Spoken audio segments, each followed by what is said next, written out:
Moi boa tarde. É evidente que o desemprego é a preocupación máis importante da cidadanía nestes momentos.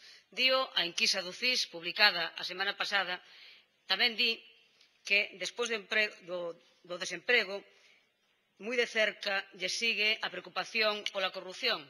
As dúas cuestións debidas ao esforzo diario que o Partido Popular realiza tanto en tomar medidas que o único que fan é aumentar o desemprego como coa alarma social que producen os gravísimos casos de corrupción nos que está inmersos. Aínda que non o dixera o CIS, parece evidente que non hai máis que saír á rúa, mirar a un lado e a outro, falar coa xente para darse conta da terríbel situación, para ver os dramas de tantas persoas que están no desemprego. Estes días saíron os datos sobre o coste laboral. E vostedes, señores do Partido Popular, xa teñen un mérito máis do que poder presumir. Un mérito máis para poñer no seu haber na batalla que están a librar contra a clase traballadora e contra a maioría social. O obxectivo de que os traballadores e traballadoras traballen máis horas, gañen menos, están a conseguir vostedes a un ritmo de vértigo. A verdade é que se esmeran moito, moito, moito. Os costes laborais baixaron no Estado español no último trimestre un 3,1%, un 5,8% en taxa interanual no último trimestre no 2012. A verdade é que vostedes deben estar máis que orgullosos. Teñen o mérito de conseguir que os costes laborais baixaran no Estado español máis que ningún outro Estado da Unión Europea. Supoño que é para aplaudirlle un novo mérito, un novo sentido cumplido de alumnos aventaxados que son vostedes en recortes e en exprimir a clase traballadora. E teño que dicirlles que o coste laboral non é unha anotación ao pé de páxina, significa o que cobran as persoas polo seu traballo, significan que as persoas, por traballar o mesmo, están a ganar menos. Significa que na administración pública eses costes laborais baixaron casi un 16%, un 15,9%. Significa que o coste salarial baixouse nun 10,4% en sanidade e en servizos sociais. Menos mal que é a súa gran aposta estes sectores. Menos mal, senón non sei que datos irían a dar. Significa que agora no ensino págase un 4% menos. Esos son os datos do que vostedes poden presumir. Eu e o BNG supoñemos que estarán altamente satisfeitos porque a súa folla de ruta baséase en que a economía sexa competitiva a base de baixar os salarios. Lémbrolles, por si non o saben, que sempre haberá quen traballe máis barato e que, dende logo, por ese camiño non é a saída. Polo camiño de rebaixar os salarios, polo camiño de que a clase traballadora gane cada vez menos, dende logo, non é como se vai a saír da crise. E a pregunta é por que se abarata o coste laboral. E primeiro, é evidente, pola destrucción de emprego. E eu non vou repetir aquí os datos que xa levamos manifestado por activa e por pasiva. Ahora, o que é evidente é que para vostedes teñen unha cousa moi clara. Canto máis exército de reserva exista, moito mellor.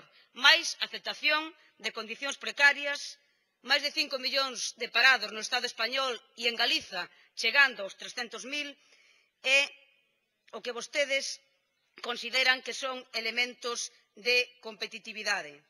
A segunda cuestión que fai que os costes laborais baixen é ese uso ventaxoso, as facilidades que a reforma laboral lle facilitan aos empresarios para rebaixar os salarios. 3 de cada 4 empresas, fundamentalmente de grandes empresas, están usando a reforma laboral para baixar os salarios, para non aplicar os convenios e aplicar condicións laborais moi inferiores ás que estaban en vigor. E a terceira cuestión pola que baixan os costes laborais é que logo das súas medidas estrela, como son a eliminación das pagas extras aos funcionarios, a rebaixa dos seus salarios, porque para vostedes é moi fácil presumir de déficit, é moi fácil presumir de déficit a costa de rebaixar os salarios e as condicións de vida aos funcionarios e á clase traballadora. É evidente que a súa reforma laboral está a dar os resultados que vostedes buscaban, non os que anunciaron, non os que estuveron a publicitar na súa propaganda. Vostedes decían que a reforma laboral era precisa, iba a ser positiva para facilitar a contratación e a creación de emprego. Pero, en realidade, o que buscaban e as consecuencias da súa reforma laboral son o aumento da temporalidade, menores salarios, máis horas, máis precariedade, un retroceso histórico sin precedentes en dereitos, en nivel de vida e un aumento exponencial das desigualdades e da pobreza. Unha reforma laboral que ten efectos nefastos para os traballadores e traballadoras e, dende logo, non axuda a saír da crise. Diante desta situación, onde as previsións que fixeron vostedes de aumento do desemprego para este ano, que era dun 2%, xa o duplicaron, xa se duplicou solo entre xaneiro e febreiro, vostedes facían unha previsión do 2% para todo o ano 2013, e solo co paro de xaneiro e febreiro xa estamos en un aumento do 5%, diante desa situación no BNG creemos que efectivamente é preciso actuar e concordamos coa iniciativa que presenta o Partido Socialista de que é preciso facilitar a empregabilidade. A empregabilidade das persoas que están no paro ten que ser unha prioridade e é preciso que estas persoas non se sintan desamparadas e hai que tomar medidas para facilitar a súa reinserción. Igual que é preciso que diante dos instrumentos que ten o empregador, os empresarios, tan desiguais cos que teñen os traballadores,